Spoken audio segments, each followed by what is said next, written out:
Polytechnic ইনস্টিটিউটে যে craft ইনস্ট্রাক্টররা আছে তারা তো আমাদের ল্যাব সহকারী, তারা হচ্ছে আমাদের ল্যাবের যন্ত্রপাতি এগুলো দেখাশোনার কথা, কিন্তু তারা আমাদের জুনিয়র ইনস্ট্রাক্টরে যে 30% আছে এটার বিরুদ্ধে রিট করছে। তো রিটে রায় হয়ে গেছে, এই রায় আমরা মানি না, এটা প্রত্যাহার করতে হবে।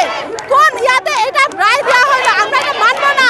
এই যদি তারা যদি আমাদের প্রমোশন নিয়ে নেয় তাহলে আমরা কোথায় যাব?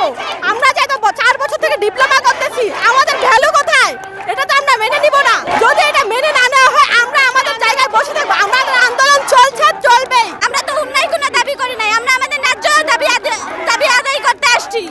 আমরা সবাই ভাই বোন সবাই আজকে রাজপথে থাকবো, আমাদের দাবি মানতে বাধ্য। কেন মানবে না আমাদের দাবি? আমাদের যৌক্তিক দাবি হলো যে আমাদের কলেজে যে অফিস সহকারী বা ল্যাব সহকারী যাদের বলা হয় ক্রাফট মামা, যারা ক্রাফট, এদের ক্রাফটরা এসএসসি পাস করে এসে আমাদের এখানে চাকরি পেয়েছে 13তম গ্রেডে, যেটা একটা ব্লক সিস্টেম পদ। তারা অবৈধ মামলা করে সেই 13তম গ্রেডকে থেকে আমাদের ডিপ্লোমার টিচার হওয়ার স্বপ্ন দেখে, যে স্বপ্ন 10ম গ্রেডে চাকরি করবে ডিপ্লোমা ইঞ্জিনিয়াররা, সেই জায়গায় আসবে এখন এসএসসি পাসের। এটা কি ঠিক? এটা আমাদের পক্ষে মোটেও ঠিক নয়। সেই যৌক্তিক দাবিতে আমরা এখানে আসি। তারা মিথ্যা মামলা করে আদালতে থেকে একটা মিথ্যা রায়, যেটা আমরা মানি না ডিপ্লোমা ইঞ্জিনিয়াররা, সেই রায় প্রকাশ করা হয়েছে। আর আমাদের এখানে 6 দফা দাবি নিয়ে আমরা সকল সাধারণ শিক্ষার্থী আছি। আমাদের 6 দফা দাবি না মানা পর্যন্ত আমরা রাস্তা থেকে উঠতেছি না। আমরা ডিপ্লোমা স্টুডেন্টরা সবসময় আমাদের অস্তিত্বের লড়াইয়ের জন্য প্রস্তুত। আমরা আজকে, আপনারা জানেন যে আমরা আজকে 6 দফা দাবিতে আন্দোলনে বসছি, রেল অবরোধ করছি।